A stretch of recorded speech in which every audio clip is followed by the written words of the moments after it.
everyone. So I've come out for another overnighter. I've got to go into a really old pitch. I haven't probably been there for, it's got to be 10 years, so I'm hoping I can still find it. It's up on a high peak, so I'm currently in the dark peak of the Peak District. So in front of me I've got Bamford Edge, and then up that way where I'm going shortly is Derwent Edge, and I'm going to walk along there past the Millstones, carry on until I finally come to the pit site. It's about 7 miles from the car. I'm about a mile in, so just shy of 6 miles to go. So yeah.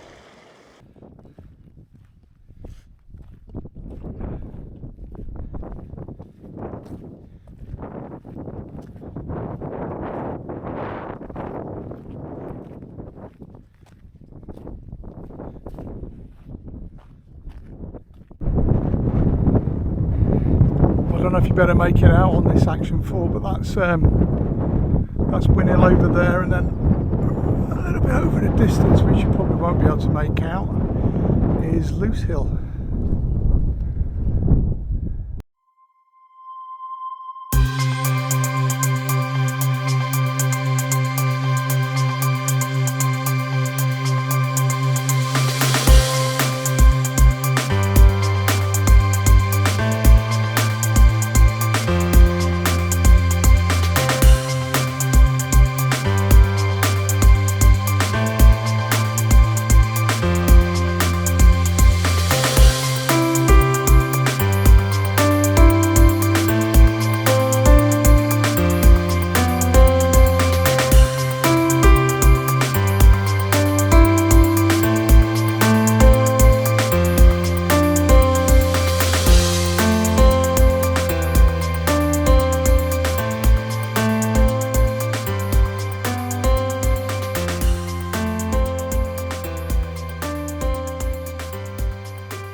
Well, I found my pitch from 10 years ago, and the perfect flat pitch is now turned into McTussock.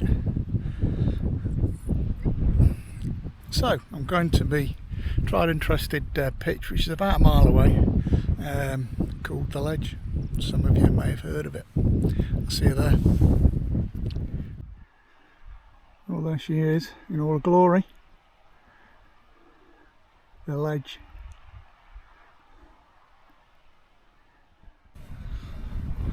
Well, that cheeky little 7 miler turned into a 9 miler in the end. I've made it to the ledge, so I'm just gonna. It's still quite warm, because it's such a sunny day in the Peak District. There's so many people about. I'm going to give it a little while before I put my tent up, but I'm going to sit here and rehydrate, and then I might have a hot chocolate or a tomato soup. I've not decided. So I went for the tomato cream of tomato soup, and it's delicious. It really is. Well, time to put the X-Mid up. It's only the second time I've put this up, so let's see how this goes.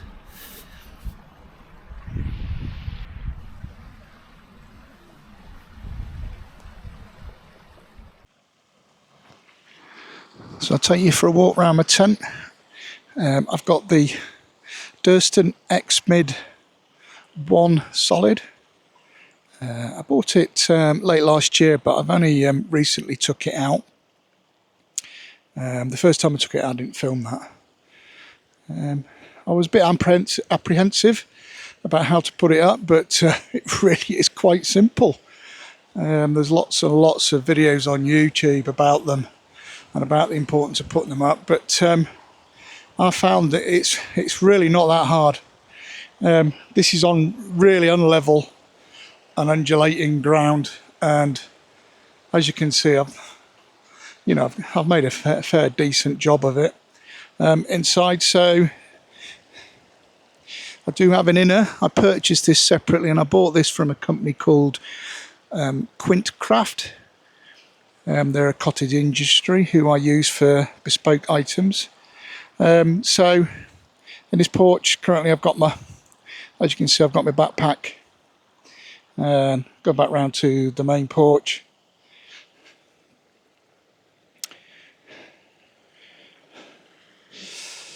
So in here I've got my rab fleece and my rab synthetic down jacket should I need it later on, and inside I've got my Thermarest X Firm XT. I've got a couple of pillows. Even though it's boiling hot today, I still brought my down pants, and down the bottom there I've got my electrics bags and other stuff. Yeah, so I'm hoping, upon hope, because I've been here before and I know how bad the midges can be, that I hope the wind keeps up and stops them from flying, and that I'm going to have a lovely balmy summer's evening.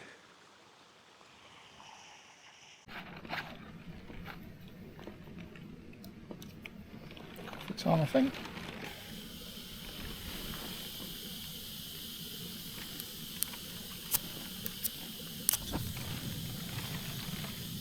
Gets me every time.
So tonight's tea is the real Termat Asian curry. It's a vegan dish, so I'll let you know how that goes. Okay, it's time for the all-important taste test. I know they say that you should just leave them to rehydrate for 8 minutes, but I always leave them for 15 minutes. It saves having them little crunchy bits. I always put them into this pouch. I bought this. I got this from Valiant Peak. I've had this for years, and it works a treat. And I recommend you get yourself one if you use dehydrated meals. So I don't use them all the time. I'm just trying to build my hill fitness back up at the moment because it's basically zero, and so I'm using these and filtering water so that I'm not carrying such a heavy pack. So, moment of truth. I'm not that anxious because these real Termat meals are really quite good. They all look the same though, don't they? Whenever they come out of a packet.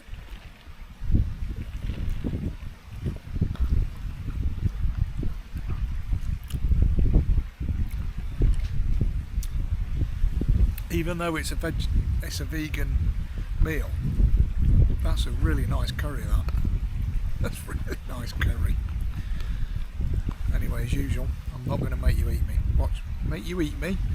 Make you watch me eat it. So I'm going to enjoy this. See you later. Well, I didn't get to do much videoing on the way in today because the weather was so really good in the Peak District. and it was a weekend actually, so there was just so many people that I just kept getting interrupted, so it was really difficult to video stuff on the way. I was hoping to, you know, explore back tour a bit for you and show you, you know, show you a bit of the wheelstones as well, but because there were just so many people, it would have spoilt it. So it's getting chilly now. After a day of baking, I'm not complaining.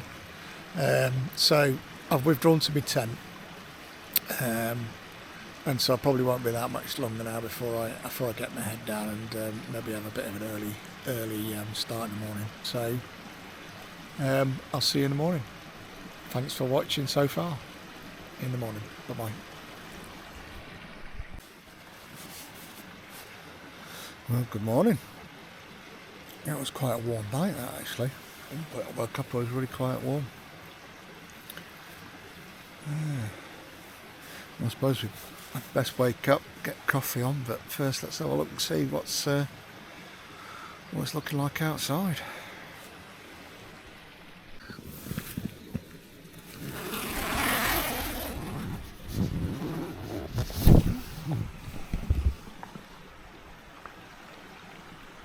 Well, it's looking quite cloudy. All that sun's gone. And it's a little breezy. Right, let's get that coffee on.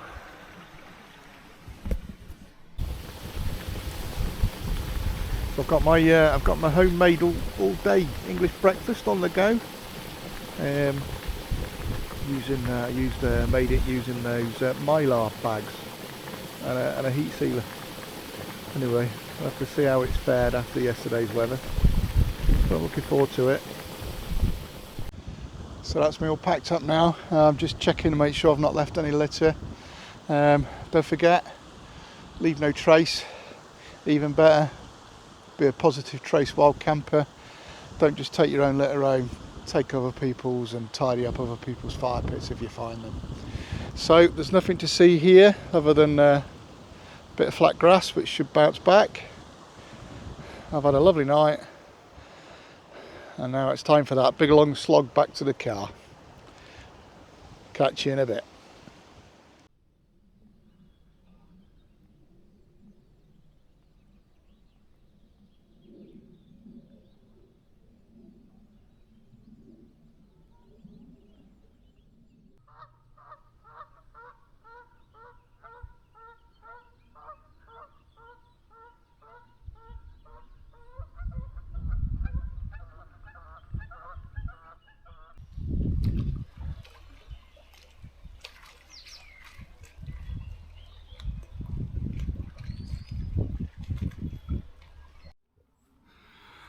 Right, so I'm gonna end the video here. I'm as you can see just behind me, I'm nearly at the Snake Pass Road, so it's about another 3/4 of a mile to my car. So thanks for watching. Hopefully see you again on the next one. Bye for now.